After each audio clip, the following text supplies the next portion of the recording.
Welcome back. Let's talk about Proverbs. Proverbs in the Hebrew Bible is called Mishle Shlomo, meaning the Proverbs of Solomon. Now, if you look at chapter 10 and verse 1, and if you look at chapter 25 and verse 1, these two verses say Mishle Shlomo, meaning the Proverbs of Solomon, thereby making us assume that the entire book of Proverbs, the 31 chapters, were written by Solomon. No, that's not the truth. Now, wait a minute. There are Bible critics who say that this entire book of Proverbs was written by somebody else, not Solomon. No. Most of it was written by Solomon himself. They are all Solomon's Proverbs, except one or two were written by somebody else, especially the one in chapter 31 about this woman. That was not written by Solomon. But then, you would also come across expressions of wisdom talking in the first person. I seek me. Whoever seeks me early in the morning will find me. That's wisdom talking. But we know that the man who was blessed with tremendous wisdom was Solomon. So Solomon was writing the Proverbs, and at times he was using the first expression to talk about wisdom, as if wisdom was talking. Okay. Now this first person expression, third person expression, these are there in the Bible in many places. Remember when we were talking about Moses, when Moses was writing about his own death, he would write it in the third person. He died, Moses died, and he was buried. Even in many occasions where the writer would, even in the New Testament, the writer would talk about himself in the third person. Okay. So that is common. Now here in Proverbs, sometimes Solomon was writing in the first person as if he was wisdom. So you would want to understand that. Again, this is poetry. So poetry contains these poetical expressions. And then there are certain apparent contradictions also. If you go to chapter 26 and then verse 3, if you read, it will say, answer a fool according to his folly. If not, then the next verse would say, answer not a fool according to his folly. So you are faced with a quandary. Hey, should I answer a fool or should I not? But then it's sort of contextual. You play by ear. If you deem necessary to respond, then respond. If you don't deem necessary to respond, then don't. So that's the whole idea of Proverbs. Now, many Christians have a habit of reading Proverbs as per the date. Now today is the 5th, so they would read Proverbs chapter 5. Since it has 31 Proverbs, they can even use it in a month that has 31 days.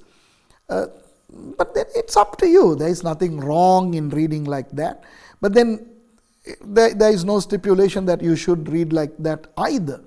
Anyway, so this Mishle Shlomo, the Proverbs of Solomon, read them and be blessed. And it has a lot of advice. Now, what are the Proverbs? I would say advice. These nitty-bitty advices. And most of these verses are not interconnected. Now, let me draw a very important distinction between the Psalms and the Proverbs. Okay. Now, when you read Psalms, those verses are usually interconnected. Sometimes a previous verse would be repeated in a following verse in a different way, but it will be saying the same thing. Whereas in Proverbs, each of these verses could mean something in their own, and the next verse would be talking about something else. So unlike many other passages where you have to worry too much about the context, to read verses that are preceding the verses and proceeding the verses. In Proverbs, you may not necessarily want to do that. So, yes, there are some verses within Proverbs where you would want to do that, but not all the time. So, if God sort of speaks to you with one verse, fine, God can. And many people don't like Proverbs because most of the people see it as vituperative, telling you off. It'll call us by our first name, hey, fool. So people don't like it. Whereas Psalms is very cuddly, comforting, and nice, sweet. Proverbs is like very vituperative. Hey, you, don't sleep too much. Look at the ants, get up. All that kind of stuff. Don't go behind that woman. But we need Proverbs also, because that is one way in which God gives us advices. What we should do and what we should not do. It talks about the fool a lot over against the wise. It talks about the obedience, day-to-day life. It's very helpful. Proverbs, I love the Proverbs, okay, and enjoy Proverbs. Shall we go to the next book now? Ecclesiastes, okay, Kohelet. What is Kohelet? Kohelet is actually the guy who assembles people. Hey, come, gather, I got something to say. So that's why many people try to say it's the preacher. The word, our English word Ecclesiastes comes from the word ecclesia, called out, which is translated as church in our New Testament.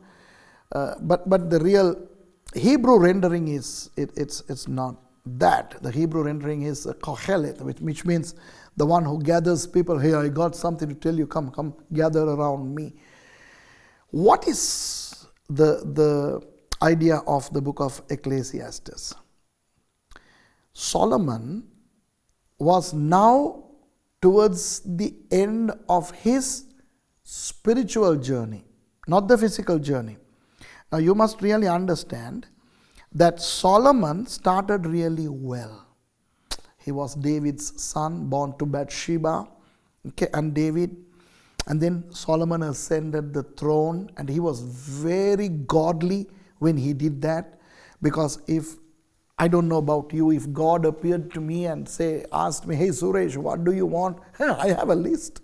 I have a list to tell God, if God asks me, Suresh, what do you want? I'll say, do you have the time to listen? I have a lot. But Solomon was unhesitant, spot on, specific, spiritual. He said, Lord, give me wisdom. Because the responsibility that has befallen me is humongous. I'm going to rule these people. I don't know how. Now, that's humility. He has been the son of David. He saw how David ruled. He knew how to rule these people. But he says, how am I going to rule, Lord? Please give me the wisdom. He impressed God on day one. He was so spiritual. And his spiritual journey was very wonderful. Of course, he was very young. His dad had acquired all the material for the construction of the temple. Then he, instead of using all those for the temple, he used them to build palaces. He needed more palaces because he had many wives. And at first, him taking many wives was not a problem for him because his father was polygamous. His dad, who ruled Hebron for 7 years, Hebron in English, for 7 years, took 6 wives there. He was busy acquiring wives. So he had no problem being polygamous. But then he anyway started building the temple for God, and he did a wonderful job. Boy, that was a magnificent temple. And then, of course, he was so spiritual to write some Psalms and of course, the Proverbs. For him to have written Bible books, he must have been very spiritual. But if you read the book of Kohelet, if you read the book of Ecclesiastes, you would see that he is talking about the last days. He's saying vanity, vanity, everything is vanity. Acquiring money, acquiring women, acquiring that, this and the other. It's all vanity. If you go to chapter 12, I like Ecclesiastes 12 because it describes the old age poetically. Hey, we are dealing with poetry here, right? How the gray hair comes and your teeth fall off and you get wrinkles and you become so feeble and you can't stand up straight, you recline and you get bed sores. All the old age symptoms are mentioned there, and this guy says, the gatherer, the Kohelet says, before all these things happen, come to God. So we automatically assume that this fellow is already old, he is going to die. That's not the case. He lived long after that too, but in a backslidden state. So I see the book of Ecclesiastes as the last book, holy book of Solomon before he backslid. Just getting out of our study, let me just run out and come in. Solomon wrote some bad books also. Have you heard of the Black Book of Solomon? Used by the black magicians and spiritists and so on. And Solomon was bad. He was into demonology a lot. And he started worshipping heathen gods. In vain he was blessed with such a lot of wisdom. His wisdom did not save him. Okay. Anyway, let's come back into our study. So, the book of Ecclesiastes is a warning to people that they should seek God before their brightnesses dim out. And advice Solomon himself failed to heed. Ironically. Sad, isn't it? But anyway, praise God, we have the book and may we read it. Just because it's talking about vanity, don't think it's a book of vanity. It's a wonderful book of warning. We need that book, Ecclesiastes. It's lovely. And then we come to the Song of Solomon. Song of Solomon, a largely misunderstood and a misconstrued book. Song of Solomon is actually called Song of Songs. Okay, it is actually the song of all songs, the best song ever. That's the title, written by Solomon. It has 8 chapters. You know what I'm going to do in the near future? I'm going to do a verse by verse teaching on the Song of Solomon in Tamil separate and in Sinhala separate. Maybe I'll try to do it in English also, if it is going to be a blessing to you all. And I'll tell you something. The book of Song of Solomon is such a spiritual book. It contains everything from Genesis to Revelation. Not many people know that. Many people misconstrue the Song of Solomon to a sexual book. And today we are living in a world where sex is sort of semi-negative. On the contrary, sex was created the best. Hey, you know what? I'm just remembering something from the top of my head. God created man, and then God created a woman. And what did God speak to them first? Now, when you speak to somebody, first you'll say hi or hello. I mean, God should have created Adam, and when he wakes up, God should have said, hey, I'm God, I created you, how are you? And but the very first thing God spoke to man was increase and multiply.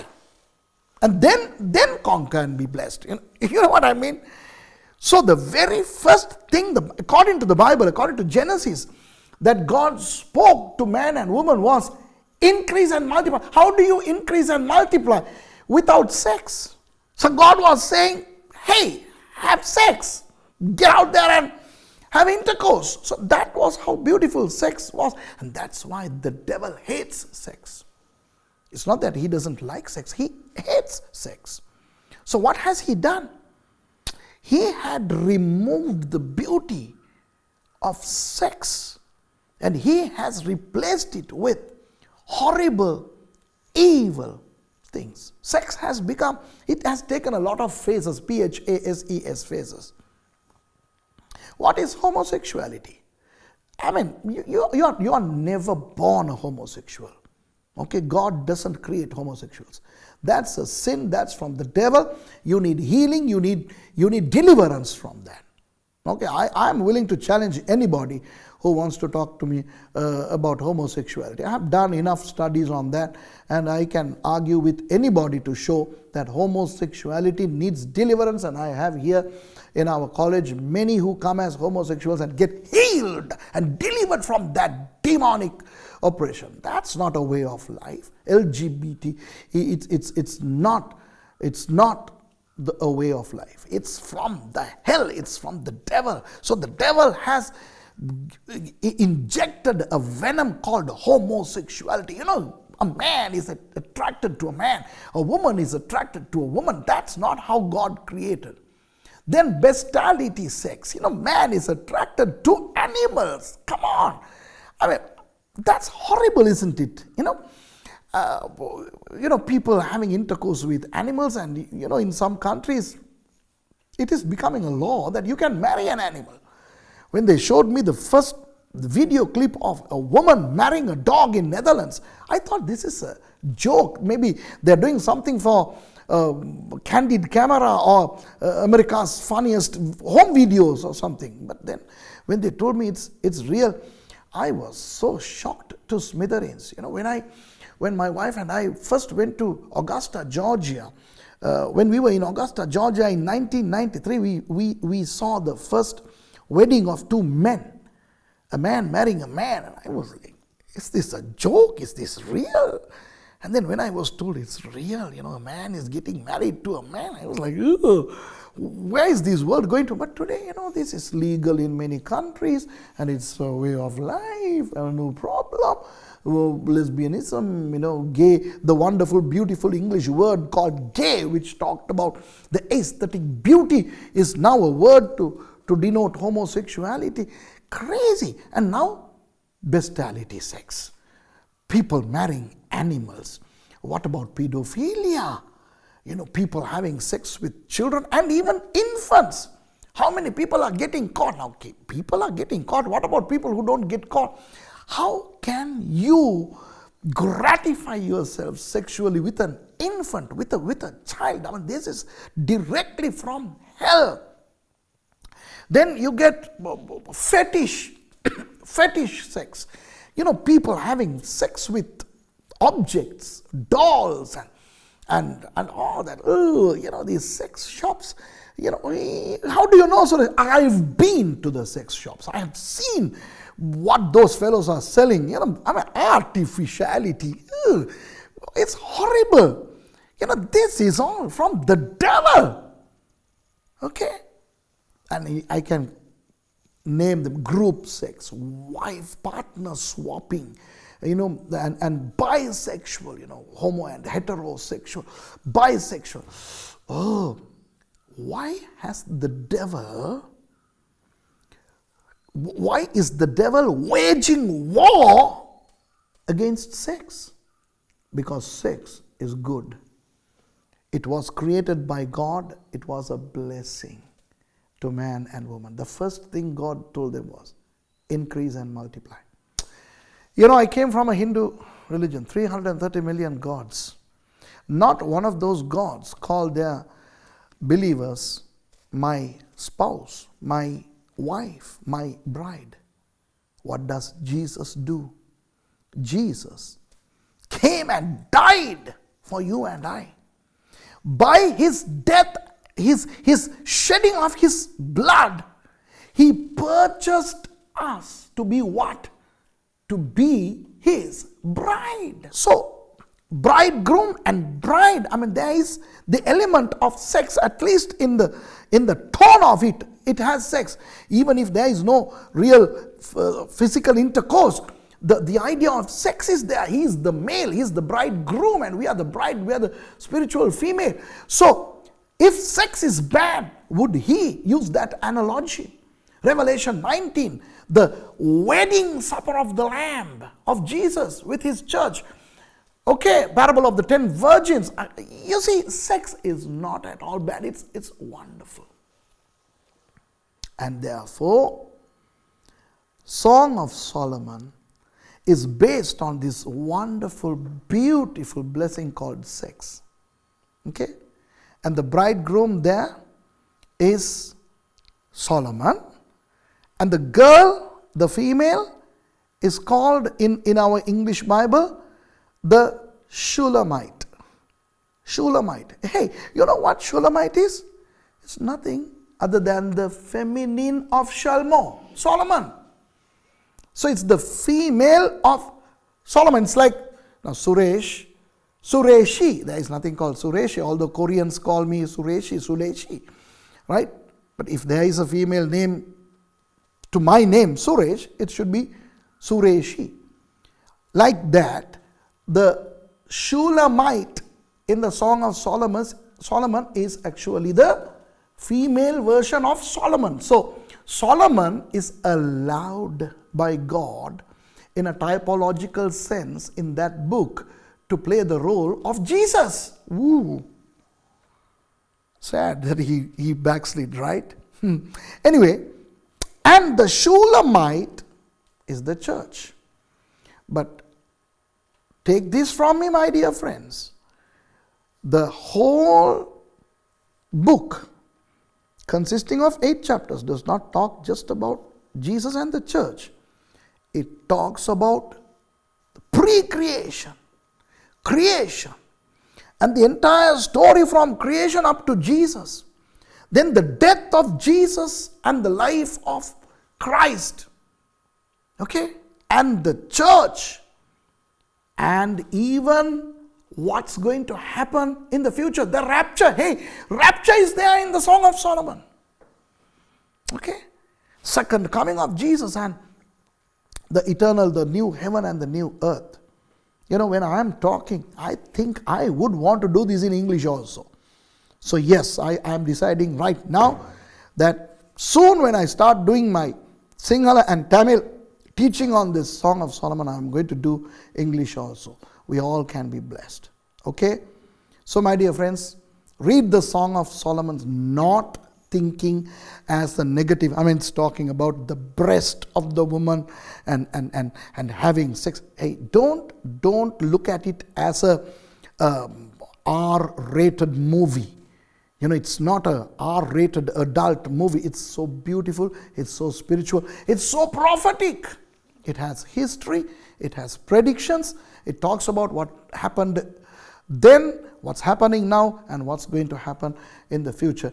I would say that's a very powerful book, anointed book. And that's why the devil, if you ask me, which of the 66 books does the devil hate the most? I would say number 1, Revelation. Number 2, Song of Solomon. Okay. Now for me, for some eschatologists, the counterpart of Revelation in the Old Testament is Daniel. For me, no. For me, the counterpart of the New Testament Revelation in the Old Testament is the Song of Solomon. That's how important it is. So my dear friends, read Proverbs, Ecclesiastes and Song of Solomon and enjoy. See you next time when we start talking about the 5 major prophetic books.